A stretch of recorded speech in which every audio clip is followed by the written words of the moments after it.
Bien, bueno, la verdad es que hay mucha cautela porque estamos, bueno, ante un nuevo escenario. De a poco pareciera ser que los mercados ya se empiezan a acostumbrar. La primera semana, que fue muy corta, fue una semana más bien de esperar y ver, ¿no? De esperar y ver cómo Claro. evolucionaba, si efectivamente había muchas preguntas, ¿no?, sobre si este nuevo esquema, y creo que en algún punto casi todas las teníamos, ¿no? Si este nuevo esquema de golpe salíamos del cepo, hacia dónde podía irse el tipo de cambio, aparentemente, por lo menos en el corto plazo y en los primeros movimientos que iban a tener o que iba a tener el dólar, el equipo económico se ve que algo a lo mejor calculado ya tenía bastante bien, porque bueno, por lo menos se mantuvo todo bastante acomodado, tuvimos Ujú. algo de volatilidad, una volatilidad que seguramente vamos a tener que acostumbrarnos, ¿no?, a vivir con este esquema de flotación, donde bueno, antes sabíamos con certeza hacia dónde se iba a estar desplazando el dólar, uno lo podía estar estimando prácticamente rueda a rueda y tener una noción bastante próxima de dónde se iba a ir ubicando.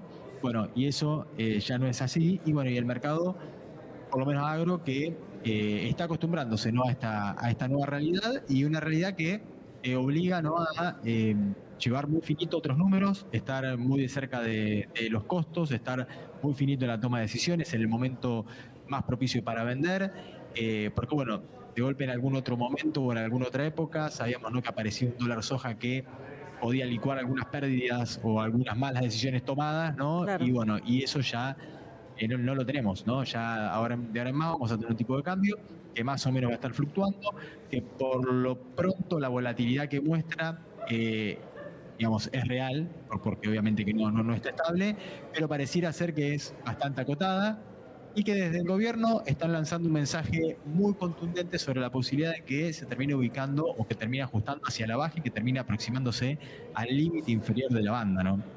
Hay que ver si esto ocurre o no y en cuánto tiempo se demora. Una de las ruedas hace muy poquito estuvo bastante cerca de la banda inferior, pero bueno, no, hacia adelante ese es el escenario que queda planteado, y Sí. esto obviamente que tiene un impacto sobre todo en los precios en pesos, ¿no? Porque si bien es un sector que exporta, el agro exporta en dólares, ¿no? Sobre todo las exportadoras o los agroexportadores, ¿no? Las empresas, las firmas, quienes hacen el crushing y luego venden los productos y subproductos que salen del campo, la realidad también es que el productor internamente termina cobrando siempre pesos, ¿no? Ujú. Pesos al tipo de cambio oficial, que hoy, bueno, obviamente que se ve beneficiado por una caída de la brecha, pero que al momento, dependiendo cómo haga la cuenta, se hace la cuenta en pesos, por los pesos que cobra, dependiendo de la rueda en la que estemos, con este tipo de cambio que tiene algunos movimientos, obviamente que hay algunas ruedas donde ese saldo en pesos finalmente cobra puede ser un poco mayor, un poco menor. Si bien en dólares, digamos, o al medirlo en dólares no sería tan relevante la volatilidad del tipo de cambio, pero bueno, cuando uno hace la cuenta en pesos, obviamente que ahí se nota, ¿no? Y esto hace que los productores tengan que cambiar un poco el chip y la forma de analizar su negocio, ¿no? Ujú. Bien, Ariel, bueno, en este esquema de bandas, cuando esta banda se acerque al piso, ¿cómo crees que el productor va a hacer con la liquidación? ¿Va a esperar o finalmente va a vender para pagar quizás algunas deudas o algunos compromisos que tiene en ese momento? Yo creo que por el momento, por cómo vemos que viene operando el mercado cambiario, que viene fluctuando dentro de valores más o menos cercanos a los valores no previo al desarme de- o a la unificación cambiaria, el productor seguramente va a estar bastante expectante a ver rueda a rueda qué vaya pasando y va a intentar cerrar negocios en la medida en que lo vaya necesitando. Pensamos, ¿no?, en el productor sobre todo que tiene que cubrir, digamos, deudas o pagos en pesos, En ¿no? el Porque corto ese es al que plazo, más le ¿no? impacta el tipo de cambio. Eh, claro, en el corto plazo seguramente va a estar pensando más bien en, bueno, espero porque total estoy parado arriba de dólares, el día que tengo que vender, vendo en un contexto donde el mercado cambiario sigue fluctuando sin acercarse demasiado a la banda. Posiblemente si empieza a ver que el tipo de cambio se empieza a desplomar de nuevo y empieza a acercarse a la banda, a lo mejor eso detona un poco más, algo más de negocios, y luego seguramente va a esperar a que vuelva a subir si es que en algún punto se vuelve a acomodar en niveles cercanos a los que estamos viendo en estas últimas jornadas, ¿no? Pero eso quizás el productor que está más que nada pensando en que tiene que vender y que va a cobrar pesos y que con esos pesos tiene que pagar deudas en pesos o costos en pesos.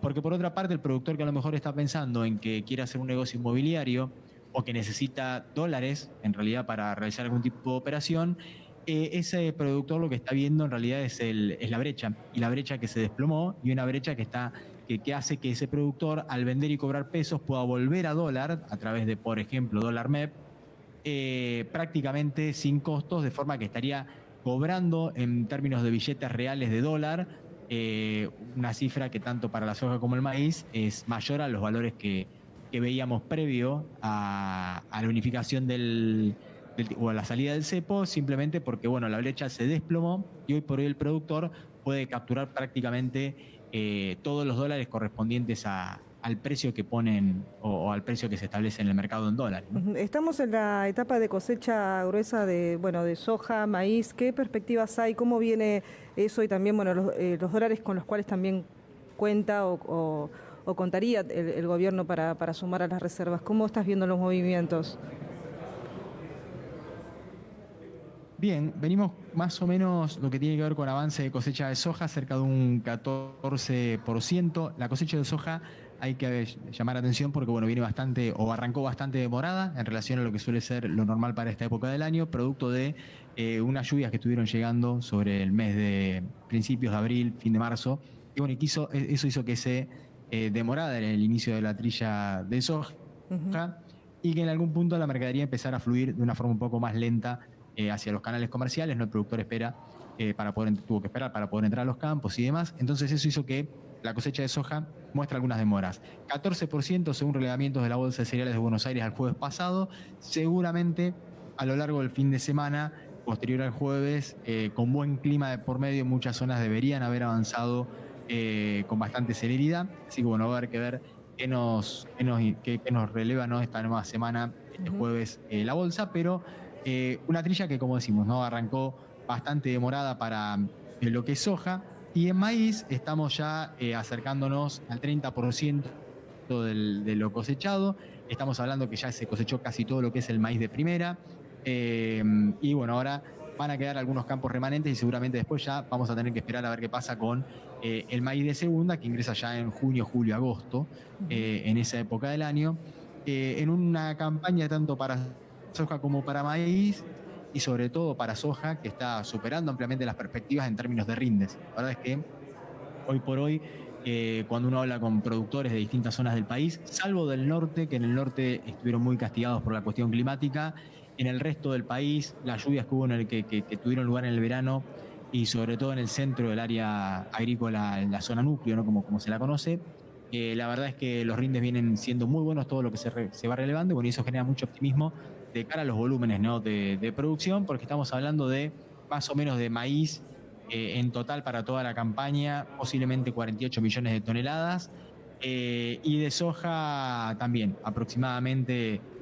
48, 50 millones de toneladas, dependiendo del cálculo que uno pueda hacer. Luego, bueno, genera mucho optimismo, ¿no? Después de lo que habían sido algunas campañas un poco más castigadas. Y obviamente, Ujú. eh, todo esto en algún punto se espera que tenga un correlato en términos de recomposición de reservas. Esta semana vamos a tener el dato oficial de la Cámara de Exportadores de la industria oleaginosa, y bueno, y ahí vamos a ver efectivamente cuál fue el volumen liquidado en el mes de abril, Bien. en un año que viene con liquidaciones y con volúmenes liquidados o dólares o divisas ingresados por el sector agroexportador, que viene siendo bastante significativo.